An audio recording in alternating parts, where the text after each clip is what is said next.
I'm going to pass it over to my colleague, Rabbi Jim Bennett, who's going to be facilitating our session, and we'll tell you a little bit more about what we're going to be doing today.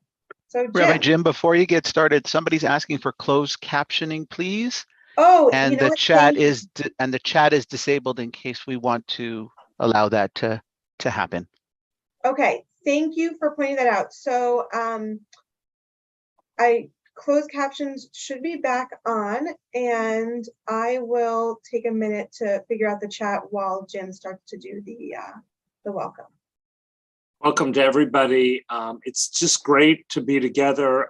I know that I missed being with my colleagues over the course of the last 3 months, and I have received just numerous comments from many of you who shared that you, oddly enough, that you've missed us as well. And that was very sweet. I'll speak for myself personally that the last 3 months I spent very disconnected from work and from the community as I really tried my hardest to make use of a 3-month sabbatical that I was gifted by my congregation to allow me to travel, to renew, to study, etc. And I'm not going to take time here to share explicitly my experiences this summer, but they were many and varied and all profound and really rejuvenating for me. I know that each of my other rabbinic colleagues here in our 4 rabbis cohort experienced their own summer journeys and both travels and rejuvenation as well as other adventures. And it's really great to be back together and to see, at least virtually, to see the names of many people in the community who've been a part of our group here, and to have you back. You've been so kind to tell us that you've missed us, and we've missed you too. And we're happy to be back together. For our first rejoining of our community this month, we find ourselves in the midst of the Hebrew month of Elul, the month that leads us into the coming Yamim HaNoraim, the days of awe. And I suspect that these days of Elul are even more omnipresent and loaded with meaning for those of us who work in the Jewish community, especially those of us who serve as clergy in the community, because we are in a period of professional preparation for the days of awe. It's our job. And so therefore we have no choice but to be preparing and getting ready and doing the mundane and the profane and the ordinary, as well as the holy work of preparing for Rosh Hashanah and Yom Kippur and the 10 days that connect them together. And this month of Elul for each of us is part of our livelihood. But for all of us, according to our Jewish tradition, this month of Elul is part of our spiritual journey, and it's part of our responsibility, or perhaps our avocation. Something we should be doing because we find meaning in it, not just because it's our jobs. And I hope by our conversation today to give just a little depth to this time of Elul for each of us. Some I know have been actively participating in study and prayer and the work of the preparation, recitation of prayers of Salichot, listening to the sound of the shofar, shopping and setting one's table for the coming festival days, and perhaps doing other work as well, the spiritual work of reflection and introspection and teshuvah. So I asked each of my colleagues to join me in selecting one text, not our favorite text, but one favorite text from our tradition that brings us meaning and that helps us to prepare during Elul for the coming Yamim HaNoraim. And I've asked us each to share briefly our text and a few reflections on the text. And I'll invite all of you who are joining us today to add your questions and or comments in the chat as we share these texts. My hope is that we can get up from this gathering today just a little bit more ready, and a little bit more prepared, and a little bit more thoughtful about what these days of awe are all about, not just to do that external preparation, but together to do some of the internal work as well. So I'm going to begin by sharing a text that I found that I didn't find the text. It's a text that exists in our tradition in the Talmud. It comes from Mishnah Yoma, but I hope I'm going to take by your nods that you can see the text. Yes, okay. So this is a text that I find particularly helpful, both in its very traditional orientation, but also in what I think is a little bit of a subversive but critical dimension to the work of the High Holy Days. I'll read the text and then just briefly talk about it and maybe ask my colleagues if they have any thoughts as well. Regarding one who says, I will sin and then I will repent. I will sin and then I will repent again. Regarding this one, heaven does not provide this one an opportunity to repent, and yet to still remain a sinner all of their days. Regarding one who says, I will sin and Yom Kippur will atone for my sins, Yom Kippur does not atone for their sins. So the first half of this text is pretty self-evident. You can't, according to our tradition, according to the teaching of this Mishnah, you can't say, I'm going to sin, and then I will just repent. I'll say I'm sorry and sin again, and then go through the cycle over and over again. You know, this is sort of the idea of, in the Christian faith, the idea of sinning on Saturday night and going to church on Sunday morning and asking for forgiveness. You can't do that, our tradition teaches. By the way, the Christian tradition teaches you shouldn't do that either. And you also can't look at Yom Kippur as the annual wipe the slate clean, sin clearing task. The high holidays are not, as people often think of them, an annual way to start over again. That's not the purpose of these days of awe. And furthermore, the Mishnah adds, and this is the part of the text that is, for me, most compelling. When there are transgressions between an individual and God, Yom Kippur is our way of asking for forgiveness and receiving it. That Yom Kippur is sufficient, in other words, for those failures of our human nature that are offenses against God, things we have done that God finds unpleasant as God. But for transgressions between one individual and another, when we have done something in our lives that needs to be forgiven, Yom Kippur is not sufficient. Yom Kippur does not atone until first one person appeases the other person, one person approaches the other person and asks for forgiveness. I'm going to stop sharing at this point and say, for me, the operative part of this important text, and as I said, somewhat subversive, is the last phrase of this particular portion of the Mishnah, where our tradition says, you can't be a religious person if you're not living according to the ethical standards that are the highest possible moral code, the highest possible standard.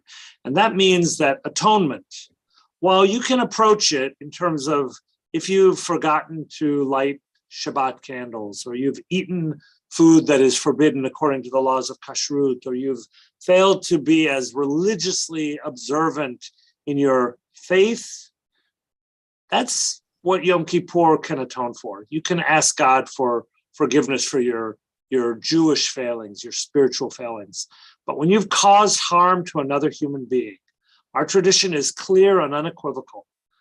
Atonement comes by first going to the person that we have harmed and actually asking forgiveness and receiving at least some response that acknowledges that they hear our efforts to atone.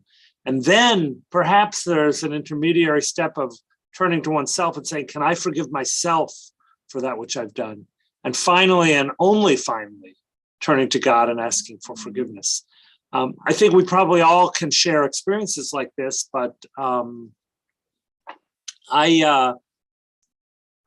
on a number of occasions have received from people that I knew and even people that I didn't really know that well, notes or calls prior to the High Holy Days where someone has approached me and said, you may not know this, but I did something that I think might have caused you harm.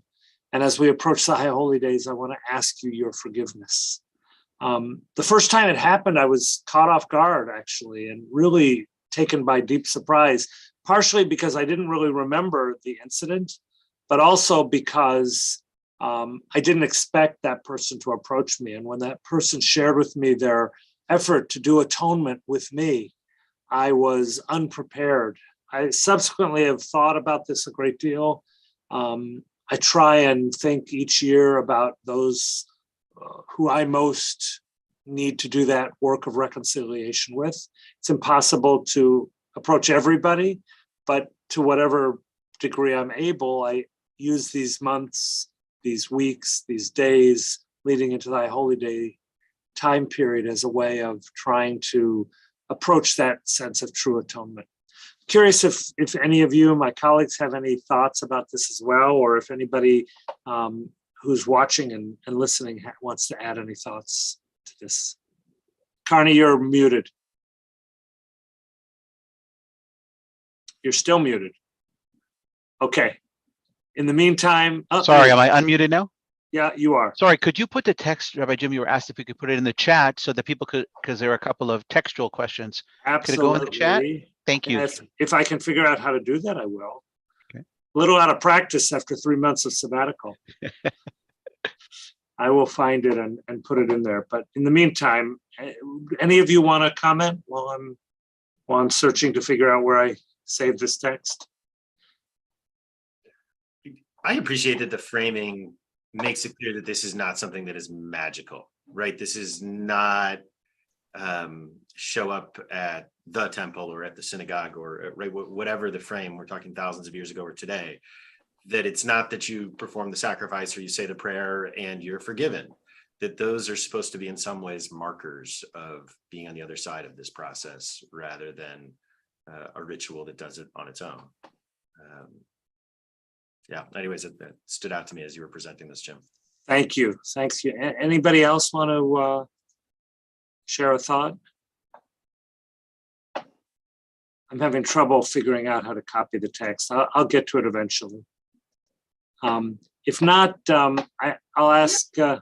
Well, we can. I think let's like chew on this a little bit more. I mean, I love that you kept presenting the text as subversive, right? Because I want to like emphasize that, because I don't know that we always appreciate that it is in many ways a subversive text, right? Because like it's also saying that God is limited, right? I mean, or God has limited God's self and what God is willing to do, right? Like that there are certain things that we as individuals, like, right, if somebody has hurt me and I am not prepared to forgive them, God is not going to step in and then decide, no, you're okay. Right? Like I'm not okay still. And so I think both in the sense of, where like God is all powerful and at the same time, right, that is one of our themes of the Yamim Noraim, right? Like we talk about God's power and God is creator and God is king, or God is, whatever the imagery is that our various congregations might use. And yet at the same time, there's this thing that the rabbis say God can't or won't do, right? It's a little bit vague. God can't or God won't, not totally clear which one it is. And also though, I think like the sense that it's okay to sometimes be in our pain, right? Like there's nothing, right? So like that sense also where I like, I'm thinking about it also in that context of like, if I'm not ready to forgive, God's not rushing that process for me, right? And that's also like part of the journey is that like Rosh Hashanah doesn't have to be the moment where like you have to be ready for this. Like sometimes we're in pain and that pain is also important.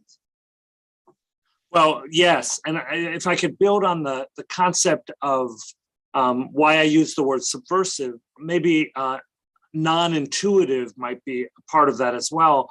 I believe, and I don't mean to be derogatory about any of us, but I believe that many of us go through the motions when it comes to Yom Kippur and the High Holy Days in general. We think it is sufficient for us to attend, to participate, to recite the words, to pray the prayers, to go through the ritual practices, even to study the text. But this text, to me, undermines all of that. It doesn't make it go away. It doesn't say that's not important. It says none of this is sufficient unless one first does whatever they can. And it uses the word here, to appease, to go to the other person and do whatever it takes to do atonement. Now, that's really hard. Sometimes the person says, no, I'm not ready to forgive you. I'm not ready. Then the work isn't done. The work is not done. It doesn't mean you can't continue on through the high holy days into the new year. You don't have to freeze in time, but that this is not about going through the motions of, checking off Rosh Hashanah and Yom Kippur on our annual calendar of good Jew deeds, but rather this is about the work, the actual work of atonement. And it's work, it's hard, and it's uncomfortable, and it's awkward, and it's painful. It can be. But as you said, Rory, it can also be beautifully and remarkably rich and fulfilling. I'll just throw in, of course, that's generally what our tradition teaches, right? It's lefum tzara agra. It's always according to the exertion is the reward. And so there has to be this work. I think as synagogue rabbis in particular, one of the things we try to do is try to make Judaism palatable, right? And often I think we started the conversation a little earlier, let's kind of make it sweet, make it good. And of course we want that. We want honey on the pages, but every once in a while it's okay to rock people a little bit with a tremendous challenge. And I sort of feel that that's an important part of this text, and at least for me, important part of this hard work, right? It's heart work. It's hard work. And that means one has to open oneself up, both to oneself as well as to other folks. I just want to add one piece for me as I've read this text, when we've studied this text so many times together, as well as, in other settings. But this whole notion that heaven does not provide, right, the person the opportunity to repent. Right, this whole notion of lo b'shamayim here, it's never really in the hands of heaven. The whole system is set up in a certain kind of way. That it really isn't about that work, because candidly, we all know that God knows that we are going to repent and sin and repent and sin. That is the reality of who we are as people. The flaws and foibles of who we are, the way we are created, right? Yes, in the image of God, but maybe even in the image of God, because God's self learns over the course of time. So I want to make sure we don't get frozen in the notion that this is a Kafka novel, where there's no way out of the experience. And as I read this, I sort of wait, just let's make sure we don't tell people that there is no way out. Yeah, I think there is a way out. There's a way out by being brutally unvarnished in our honesty with ourselves as a first step, that we know that we don't intend to do it, but we know we will misstep, we will misspeak, we will do something that hurts somebody. One way or another, even though we know that, we can't become callous and say, I'm not going to work on it, not only work on it internally, but work on it externally. And very often, by the way, we don't necessarily know, as you said earlier, and I thought it was so honest what you said, Rabbi, that you don't think you even realized, you didn't really remember, because often we are interacting. We had a funeral the other day. What were there, 150 people there? And we interacted in all kinds of ways. And who knows, I turned to greet somebody else, and the person that I turned away from was insulted. And I didn't do it on purpose, but the realization that every step is fraught, and we can't live in every moment as self-consciously as we might want to. And therefore, this becomes actually a very beautiful period of time for inner reflection, and also reflection on the ways in which we might be more considerate as we move forward. So I just share that as a it's thought. beautiful. Thank you. I'm reminded of the words of, I believe, I'll paraphrase the words of Rabbi Ferdinand Isserman of Temple Israel of blessed memory, who I think said something along the lines of, pray as if everything depends on God, but act as if everything depends on you. That it's not one or the other. It doesn't mean prayer and the ritual is irrelevant. To the contrary, they're rich and powerful, but ultimately, the way we live our lives depends on us. It's not, we can't get off the hook with God. I'm going to turn us, for the sake of time, to the next text, which actually I think Rabbi Bogard, Daniel, is a continuation of the same text. So pass the baton to you. Yeah, thanks, Jim. I love this discussion. So I have a specific text I'm going to put up in a second, but I think my broader point that I want to talk about is that I think the High Holy Days the language around them in English is incredibly hard to translate from the Hebrew. And I don't think it's because of literal translation issues. I think it's because of cultural context translation issues. We have these words, sin and redemption and repentance and salvation and forgiveness, that have such depth of meaning to our Christian neighbors in a very different way than I think what the concepts mean for us. And I think there's a real gap within ourselves, Jewish leadership, within the people who come, within just broadly around these words in terms of what we hear and what we intend to say. So I really want to focus in on the notion of forgiveness for a moment. And I'm going to pull this text up from Rambam. Actually, let's look at the text and then I'll say my piece.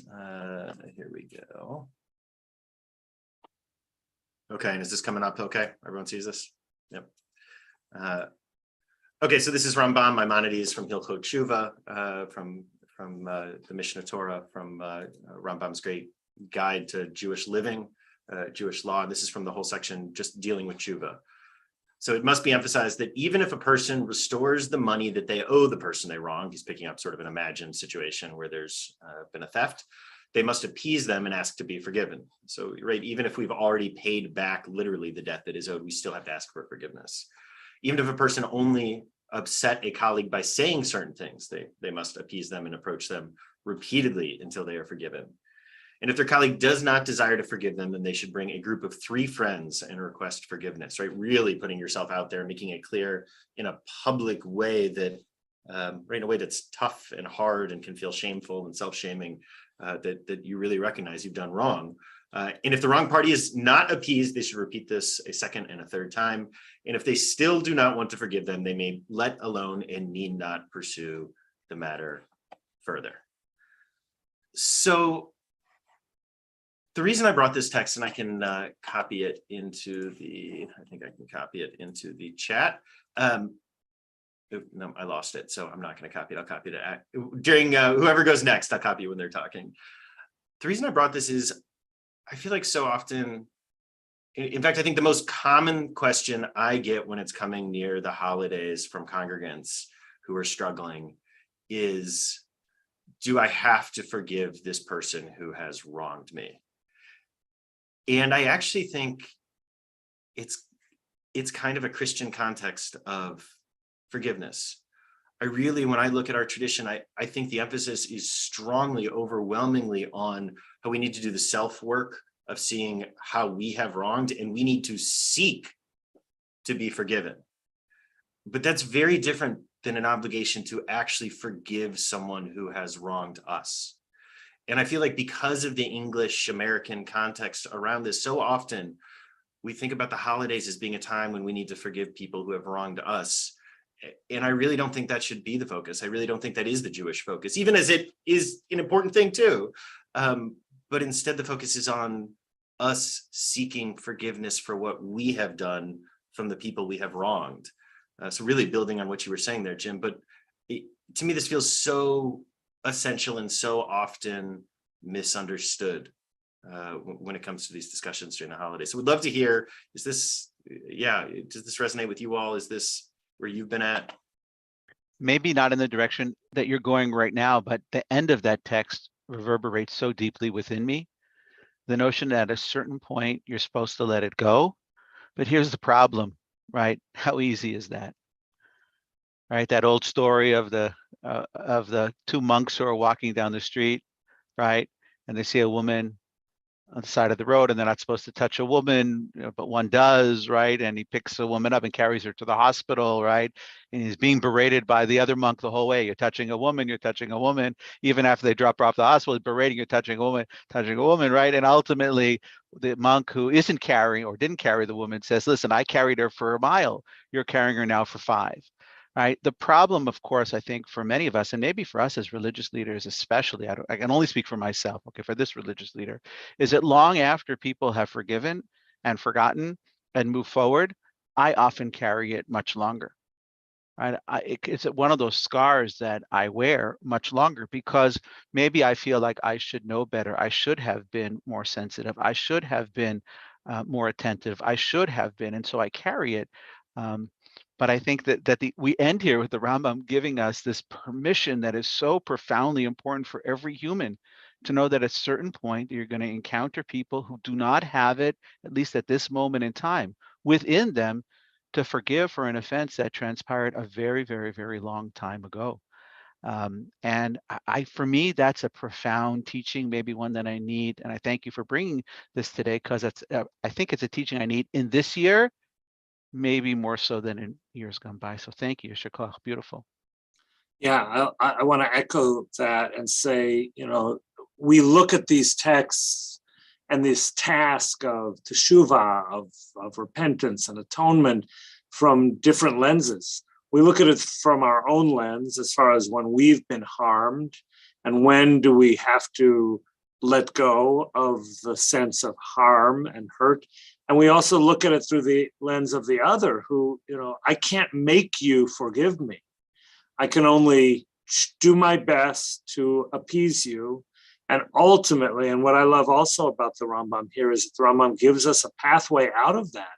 If I've done everything possible to do atonement, but it doesn't, as I see it, it doesn't let us off the hook for doing our atonement for our own sins and forgiving ourselves. Ultimately, we have to find a way, and whether it's, Carnie, as you said, letting go of my own guilt, my own sense of responsibility.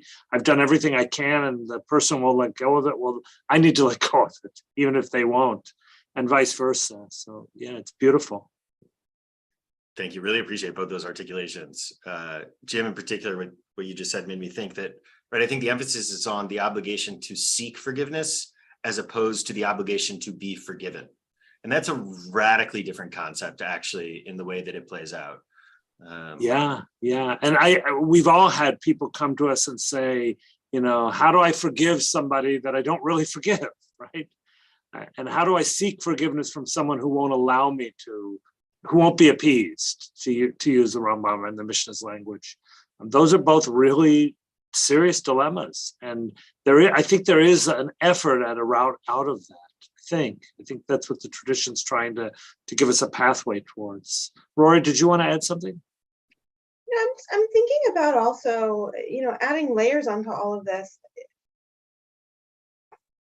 I'm trying to find the language for it, but there's relationships that are just unhealthy relationships, right? There's people who can't come back together, and that doesn't necessarily even mean that one party or both parties are holding a grudge, but sometimes, Jim, when you were saying, right, like, how do I ask forgiveness from someone who won't let me, right? Like, there's times where sometimes the healthiest thing is to cut off contact with somebody. And so I think there's also something maybe subversive and radical here also, right? Of just this idea that sometimes, like, and I think the 12 steps talk about this also, right? Sometimes asking someone for forgiveness does more harm.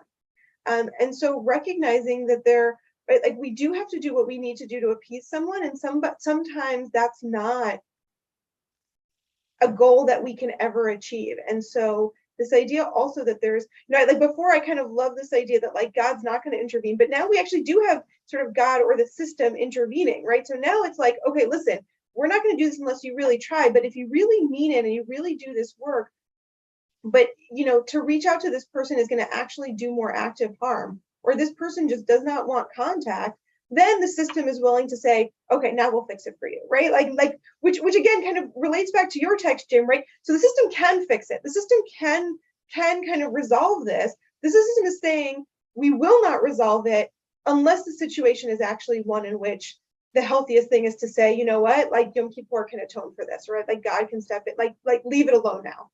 Well, so is that God stepping in, or is that the Rambam saying, look, this is my understanding of the reality of this situation. God is kind of irrelevant at this stage of Teshuvah. This is about us now. This is people work. This is we can debate whether the Rambam is inventing theology here or or adding to it and interpreting. I'm not sure Rambam would see a difference between what he says and what God said, right? Like, I was gonna say, I don't know the difference in your question. I mean, look, that's why I sort of said the system. I mean, however, like we understand it, but for Rambam, I mean, whether or not, like, look, however we want to understand it, right? The idea though is that there's some kind of like structure that we've established, whether we or God is respecting our structure. I mean, that's a fascinating debate to have, but I think like the ultimate result is still one in which like we have a system in which the structure, Yom Kippur and the Yamim Noraim, all of this, right? Like there is a process of teshuvah that is not passive. I must be active in, and there are points at which the system is willing to like step in on my behalf, right? There's a point where like my activity is limited and the system is willing to step in. Yeah, I don't want to beat a dead horse here, and I want to have time, Rory, for yours and Carnie's texts as well. But I want to say that the reason I circle back in a sense to that question is actually the text I started with, which is there is part of this work which is about us and God. There is part of this which is about us being good Jews, you know, and Cheryl, I think in the comments asked the question about the sacrifices, and Bill asked the question about the ritual sacrifices and the holidays. But I think the subversive part of this is that our religion is not all about God.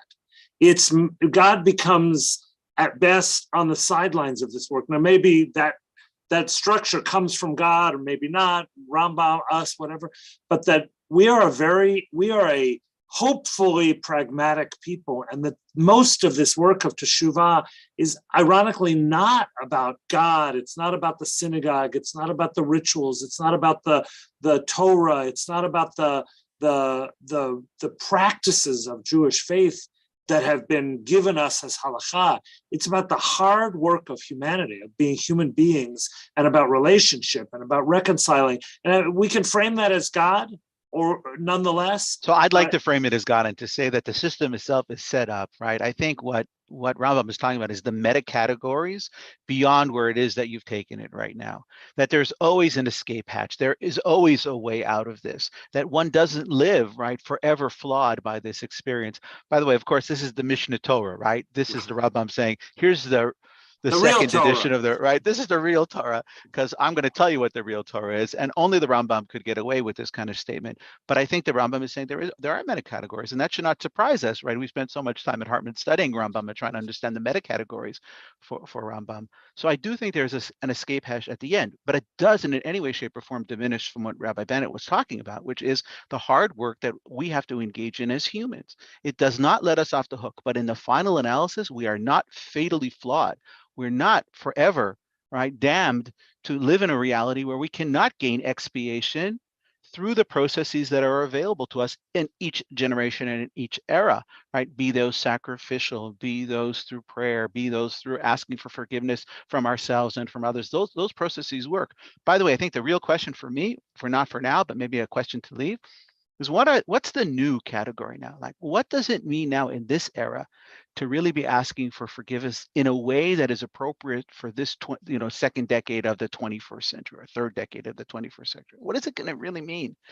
I think, by the way, it's probably tied to some consciousness about the entire globe, right? And if we're not focusing on that, then we're actually missing a part of what our obligation and responsibility is. But that's a sermon for another day. It's a beautiful thought. I'm going to turn it, for the sake of time, from that very question to Rory. Why don't you bring us another text to chew on a little? So actually, I'm going to just jump right off of what Carnie just said, because I think that was a perfect segue to where I want to go. And I was debating if I'd have like a corny joke about the two Reform rabbis, and I'm going to move us away from God right now. But so, I want to really like build on this question, and also thinking a lot about, Jim, where you started us off by telling a story about, right, somebody coming and asking for forgiveness, and you not even kind of realizing, right, like remembering or thinking about it, which actually got me thinking, and I don't know that we'll have time to kind of go through all of it, but the experiences that I've had where someone has come over and asked me for forgiveness for something has not infrequently been things that I was like, that wasn't even a thing. Like I didn't even notice any of that, right? Which I think, like, you know, and Carnie, you were saying, right, like what are the things that we do that we don't realize, and what are the things that other people are finding big deals, all of that stuff, right? The rabbis actually kind of grappled with that same question. And so the text that I brought, which also I'm going to say is a very incredibly subversive text, it is one of my favorite stories that connects the Yamim Noraim and talks about shofar. When we're talking about what is it that we're actually supposed to hear. So I'll put it up in just a moment, but to give you some context, it's a piece of Gemara from the Talmud. And the backdrop is, as always, and this is also what's so great about the Talmud, is that you get these like nuggets of like theology and philosophy in the midst of these like deeply technical debates. They're talking about what a shofar should sound like, right? And so many of us know that ultimately what do is we make these three different sounds because we couldn't figure out if it was the one long blow, the tkiya, or the shvarim, the three broken sounds, or the trua, the staccato, kind of sobbing sounds, right? But in the Talmud, the rabbis are debating what is the sound, right? That the Torah says to sound the shofar, what does the sound of the shofar sound like? And so in the midst of that discussion, we have here, okay, can you see this okay? Okay, so we have this, so Abaye said, right, in this matter, the Tanaim certainly disagree. Okay, we knew we were in the middle of the debate. As it is written, it is a day of sounding, which in Hebrew, Yom Trua Yeh Lachem, a day of Trua, of sounding the shofar to you. That's the quote from Numbers. And we translate this verse in Aramaic. So one of the earliest translations is in Aramaic, that it gets translated as a day of Yevava. So this word Trua gets translated to this word Yevava. Okay, so now great. What's the sound of a trua? The sound of a trua is the sound of a yivava. What's the sound of yivava? To define a yivava, the Gemara is going to quote another verse that's written about the mother of Sisera. Through the window she looked forth and wailed. It says, Vateya Babe, the mother of Sisera. And this is from Judges. One sage holds that this means moaning, broken sighs. One sage holds that it means whimpers, as in the short blast. Okay, so meanwhile, like, long story short is that this quote doesn't actually help us really all that much. But what's amazing is that the rabbis are making a conscious decision here that when they say, okay, we're going to learn how to cry, there are so many people in Tanakh that we can learn how to cry from. Right, famously, I mean, and by the way, we read most of those stories on Rosh Hashanah, right? Hagar is going to cry over Yishmael, and Sarah is going to I mean, her Midrash says that her soul leaves the body when the Satan shows her that, when Satan shows her that Abraham is about to sacrifice Isaac. And we read the verses from Jeremiah about Rachel crying over her children. Right? We have plenty of cries. Hannah cries in prayer before Samuel is born. That's the Haftorah on Rosh Hashanah, right? We have plenty of cries, and yet the cry that the rabbis are going to bring comes from Sisera's mother. And what's amazing, I'm just going to do like another piece of this, is that if I can set this forward, right? So who's Sisera's mother? So if you're not totally familiar, the quote comes from Judges chapter 5. This is the end of what we call Shirat Devorah, when Deborah's the Shofetet, the judge, right? During the period of Judges, she leads the people into battle. Sisera is the enemy general. And so she has this song at the end where she tells the story of the victory in battle. And this is her rendering of the story. And she describes this scene at the very end. She says, through the window peered Sisera's mother, behind the lattice she whined, right? There's our, I lost the word in the Hebrew, right? But the Vati Abev, right? Why is his chariot so long in coming? Why so late the clatter of his wheels? The wisest of her ladies gives answer. She too replies to herself. They must be dividing the spoil they found, a damsel or two for each man. Spoil of dyed cloths for Sisera, spoils of embroidered cloth, a couple of embroidered cloths round every neck as a spoil. Right, notice here, right? So she's worried about her son who's late. And how does she comfort? They say, oh, he's just like, you know, taking women captive, right? Like, they know he's not a good guy. Like, his own mother is like, he must be running late because he's too busy, like, taking these young women and then dividing up all the goods he won in war, because she knows that he's in battle. And then, right, Deborah part continues, so may all your enemies perish, O Lord, but may God's friends be as the sun rising in might. And then the section ends. This is the end of the chapter. And the land was tranquil for 40 years. So the reason why I find this to be such a subversive text is because ultimately, like the cries we're supposed to hear when we hear the sound of the shofar is not actually the cries of the people who we like, right? Like oftentimes I think, I shouldn't say we, I think about like my own cries, right? Like when were the times that someone made me cry? Or, sometimes like if I push myself to be retrospective, then it's like, okay, who are my good friends that maybe I hurt, right? That I need to be doing this work.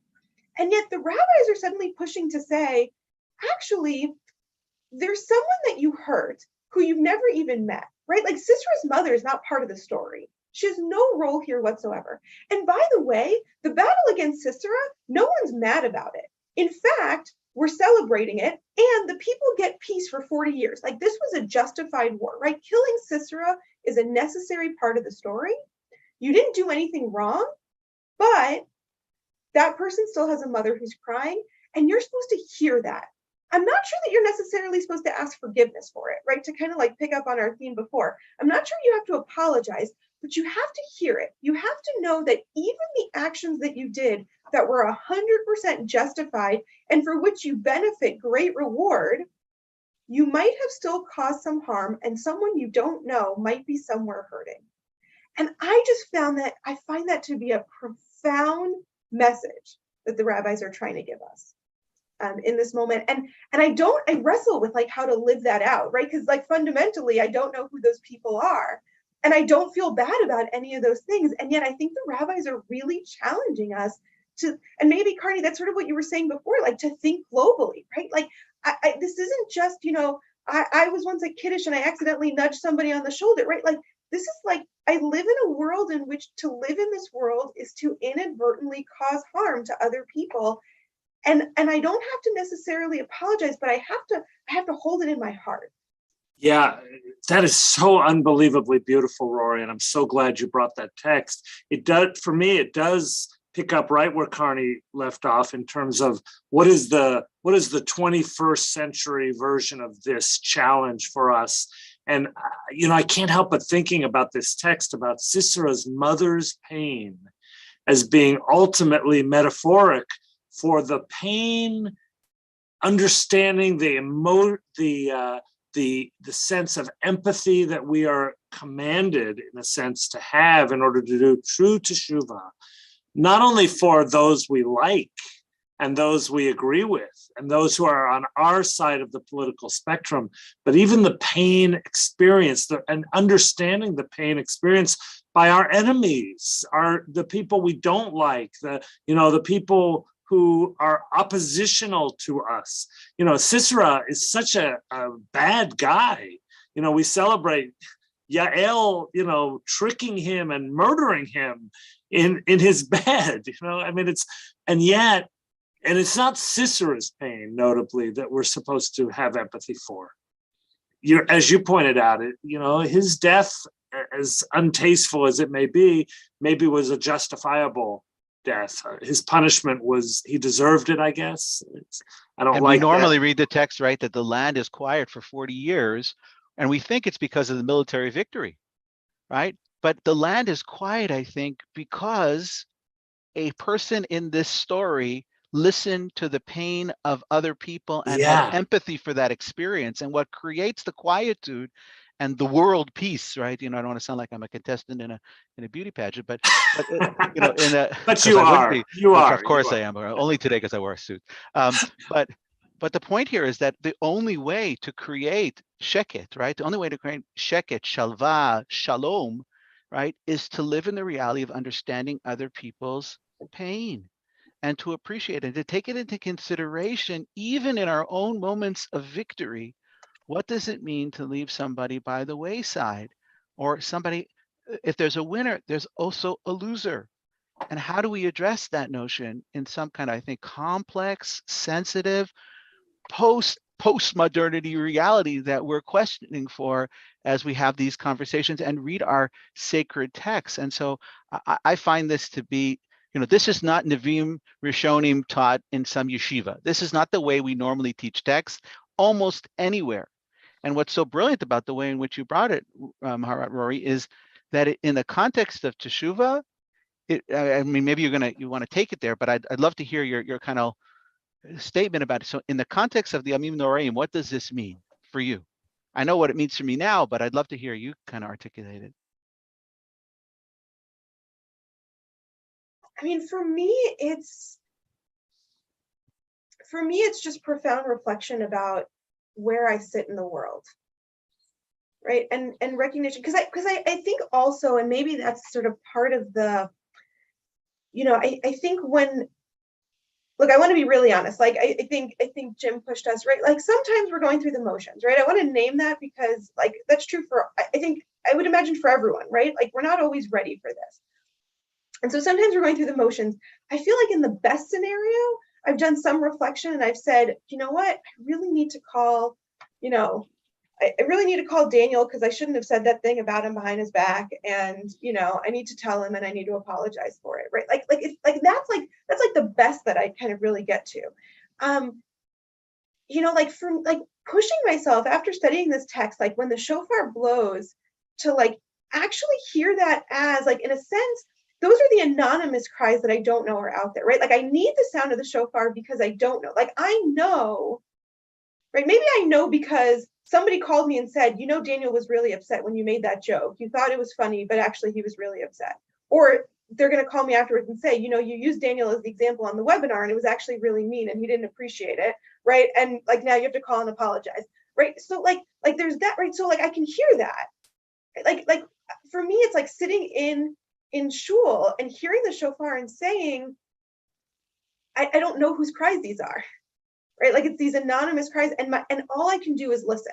All I can do is listen and wrestle with. Like, I think it is all about wrestling of like, how are my actions going to be different knowing that there's cries out in the world that I hold some responsibility for, that I can't undo. And again, I can't necessarily, right? Somebody was bringing up in the chat, somebody, forgive me, I'm not going to scroll all the way up to see your name, right? Somebody said this is like a very Jane philosophy, right? You could say it's a Jane philosophy. I also think if you've ever watched The Good Place, this is like all about the show The Good Place, right? Which is deeply, deeply theological. Right, but it's this idea that, like, yes, like, if I go to the store and I take the last loaf of bread, someone else doesn't get a loaf of bread. Was I wrong for buying that loaf of bread? Absolutely not. I went to the store and I bought right. I'm not wrong for living my life, but like, what is it to be what is it to go through life with an awareness? So I would say, like, The Good Place sort of challenges, like, are you wrong? I'm saying it's not wrong. Like, yes, but I'm consuming oxygen. I take from this world. I'm responsible for that. I'm not wrong for it, but I'm responsible for it. And I don't get what that looks like. And are we selectively ethical? We believe in kindness towards those with whom we agree, but we justify unkindness towards those with whom we disagree. Yes. It's powerful. It's powerful. For the sake of time, I'm going to pass the baton on to Rabbi Rose. Carnie, if you'll share your text, because this is heavy stuff all of a sudden. It is. I'm just going to, Rabbi Daniel just wanted to say one thing. So I I'm want to give him sorry. a second. Sorry, Rabbi Bogard, please. I was just going to say, it strikes me listening to you all, how much of this process of introspection and tshuva that our tradition has built up is about forcing us to have a kind of radical empathy that does not come naturally. I'm struck when thinking about tshuva, how easy it is for me to come up with long lists of the ways that everyone else needs to do tshuva, right? Like, it's really easy. Karen and my kids and the three of you and like everyone I know, I can tell you all sorts of things about how you need to do tshuva. And like, I know I should like work on being better at email. Right? Like, you have these things that like, okay, I know this about myself, but right, like and how much of the ritual life and the intellectual life of the holidays are about trying to flip that script and crack open those places in us so we can see where we need to grow in a way that we can see it all too easily in other people so often.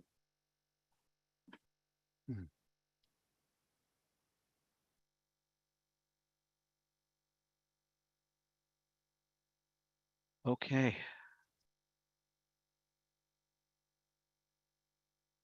Could you see it when I put it up? Very good. So I'm going to take us in a slightly different direction, if that's okay. And if we have time at the end, I'd like to actually play this piece of liturgy.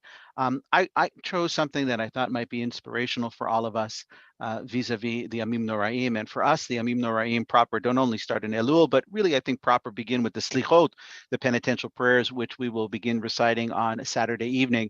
Yes, there are people who begin the Slichot through the entire month of Elul, but here at Congregation B'nai Amoona and in many Ashkenazi congregations, the penitential prayers take place on the Saturday night, which will happen this coming week. And so I thought maybe I would focus in a little bit. Also, for us, this is actually our theme for the year. In our congregation, we have a song for the year, and we have a book for the year, and we have a theme for the year. And this is part of the theme for the year. So the text I wanted to share with you is the one that's up right now. It's called Lema'ancha, which means for your sake. And the words are Lema'ancha Eloheinu aseh v'lolanu amidatenu dalim v'rikim. And then it's Haneshama lach v'haguf po'alach chusa ala malach.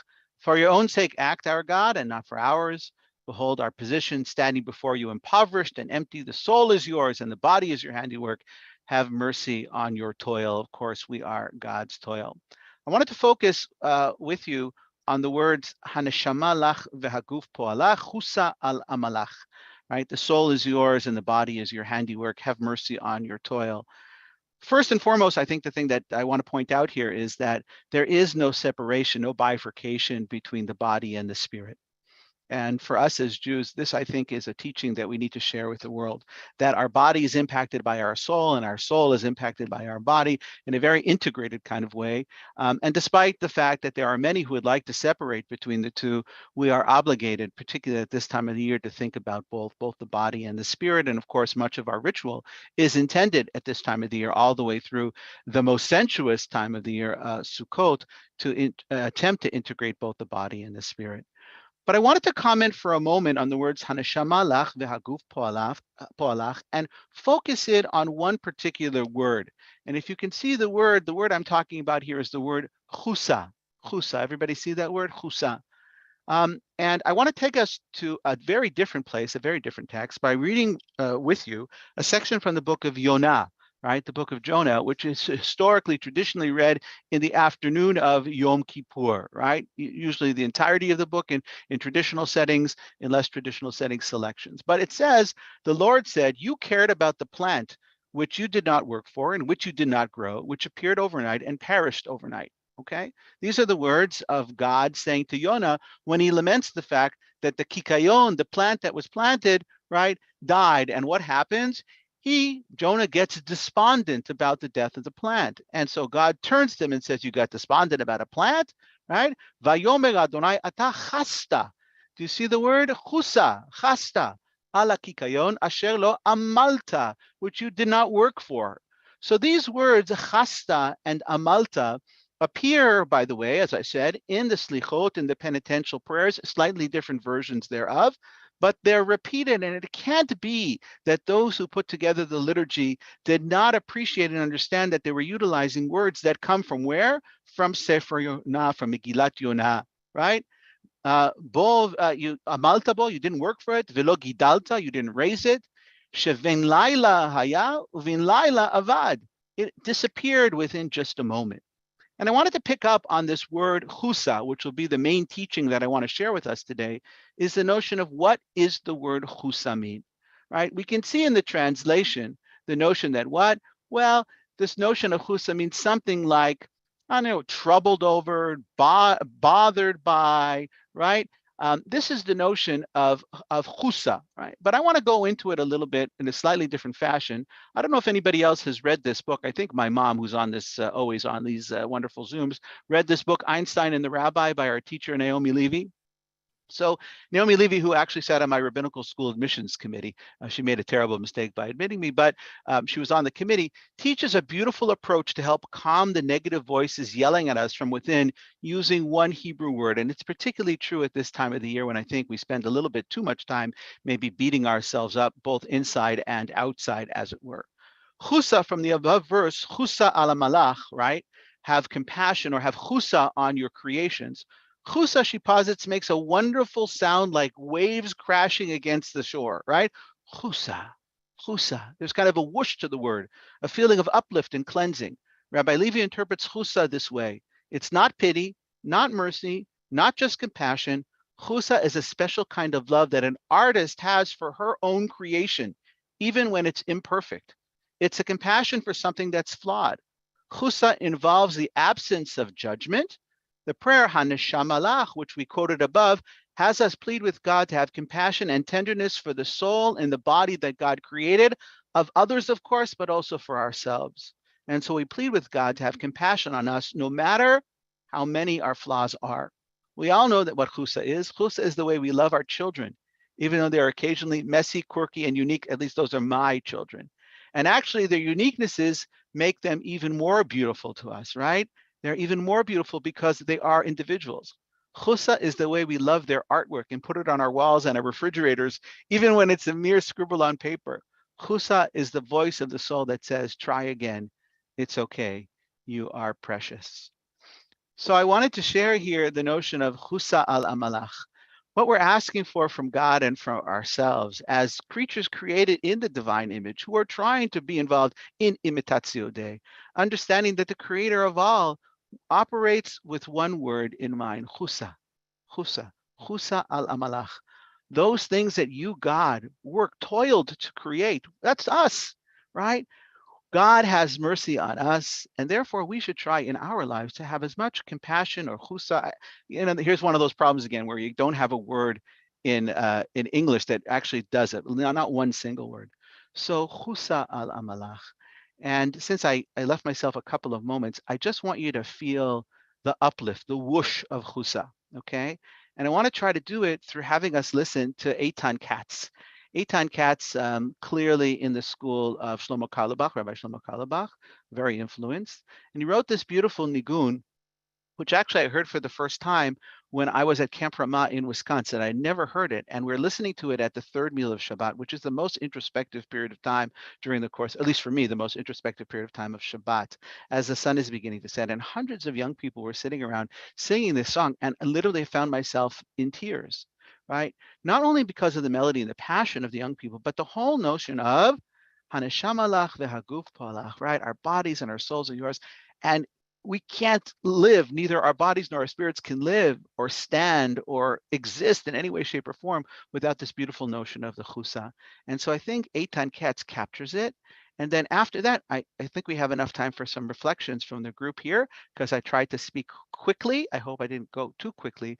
But if I didn't leave you with anything other than the notion of, think about the notion of chusa this year as we're going through this experience of the Yamim Noraim. And with that being said, I'm going to try to do this in some kind of way, and you're going to tell me if you actually hear what it is. I skipped a little bit ahead, so hopefully this will work.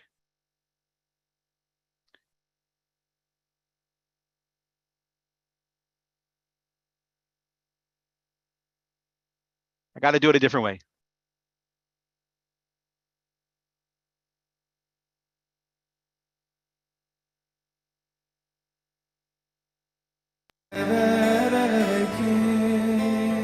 How about now?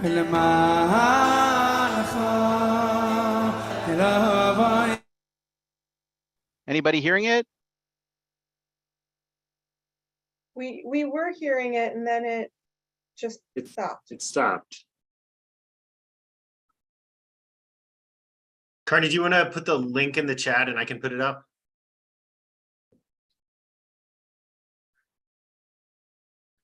Sorry.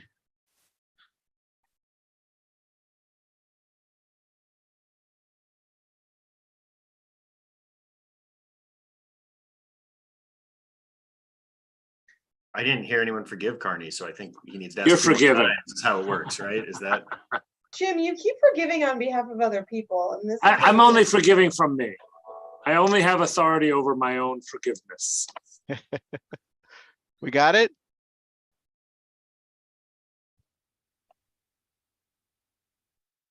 Can you jump ahead a little bit?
Here comes the good part.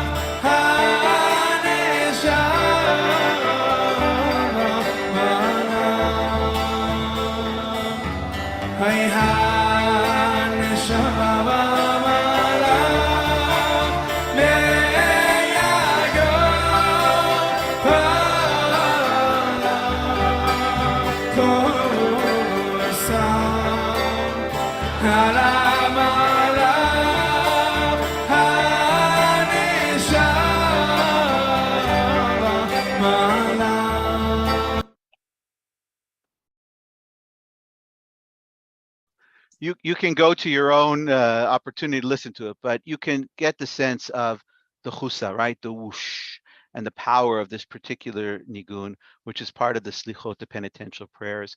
We're going to use this throughout our high holiday season. I invite you to do so as well. My mother, I wanted to remind us all that, of course, this gentleman, Eitan Katz, heavily influenced by Rabbi Shlomo Carlebach, and all of us can almost feel a Carlebachian kind of influence here.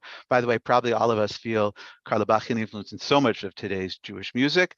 There are others, of course, who have been influencing the Debbie Friedmans of the world, right? The Rick Recks of the world have had tremendous influence, and we will continue to do so. But I'd love to hear some thoughts about this notion of chusa as a prime motif for us on the Yamim Noraim. So my colleagues, please.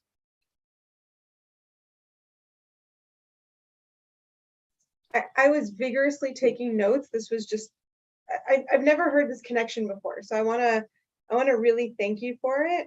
And also because I like funny, like I was asked by a church if I would like teach a 2-part series, which I said I wouldn't do until November because I'm a little bit busy. But at one point they said like, oh, if you want to do 2 parts on Jonah. And I was like, no, I'm not going to do Jonah in 2 parts. I was like, I'll do 2 parts just on the plant at the end of Jonah. Like, that's what I can. So I was like, this is going to be a great, so I was taking notes for that. But, you know, I mean, I just love also where you brought us, which is like, you know, it's something I think about a lot on particularly Yom Kippur, where like we sort of strive to be these beyond human, right? Like so much of the Yom Kippur day is about emulating angels, right? Like we don't eat because we don't need our physical needs, and you know, some people might have the custom to wear white, or to, you know, all of the things that we do that's supposed to kind of show that we're somehow like otherworldly. And one day a year, like one of the things I love about Judaism is like there's things that we'll do once, right? Like there's a lot of tragedy, we mourn one day a year, right? Like one day a year we strive to be as close to God as possible, and then the rest of the year we're not, because we know it's not who we are, right? And like we're gonna try, but like this is the thing about Yom Kippur, like sometimes like again, like I've had that experience, not every year, but I've had that experience where I feel this like spiritual high, and you feel like this crash afterwards, but it's not a failure. It's actually just, that's our normal state of being. Like we're gonna try to clean our slate and get forgiveness as much as possible, and then the day after Yom Kippur, we're gonna hurt someone again. Like we're gonna do it, and I think there's something, not that we strive for that, but like, what is it to see a beauty in this imperfection? Like, what is it to say, like, God also kind of sees us as this like work in progress, and that we don't have to feel bad for not being finished yet. Because if we were finished, then what would we be doing with our lives? And I love it because, right, going back to the way in which Naomi Levy kind of framed it, I found the Levy piece after I kind of had this insight about the chusa, right? But the concept, of course, is that it is beautiful. It's not only in the process of becoming beautiful, in and of itself, it is beautiful. The imperfection is beautiful, much in the way as I try to describe it, or she tried to describe the notion of our children's art. Right. I for all these years, my dad, who doesn't smoke a pipe anymore, but I made him like an ashtray. It was a brown piece of, you could describe what you think it is. It just looked like a hunk of something, right? But it sat on his desk for decades, right? For decades, because it represented a kind of a chusa.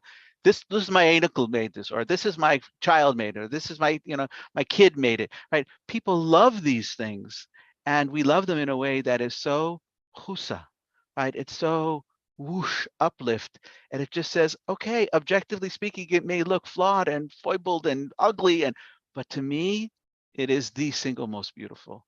And to think that the Holy One of Blessing is looking down on us and looking down at us saying, oh, these people, like, really, this is what it's all about, right? This is what, but God loves us. And if we could do that with others, rather than kind of look down the nose at them, it would change the entire, I think, the entire operation, right? The entire enterprise of what we're trying to achieve. I'm really struck by all the framing around here, particularly Rory, which you said a moment ago, that the only way that we can live a life that doesn't necessitate introspection and self-improvement and seeking forgiveness is to live outside of life, right? Like to show up in a room and not consume anything, right? Food, water, to not change the world and touch the lights, to not really engage in intimate ways with people around us, to not really, right? Like the only way we can live that doesn't have some level of negative impact is to live outside of the world. And we can't live that way, right? Like I always think about the example of I had a philosophy professor I became friends with who taught at Cincinnati, who used to talk about the light switch, the problem of modernity and the light switch, that right, you go and you buy a light switch thinking, okay, I'll buy this brand or that brand. This brand seems to be a more moral brand, but then it turns out that the plate on the switch is made by child slave labor in China, right? Like, and we can't know any of these things, and the level of impact on all the different pieces that go into just the one light switch is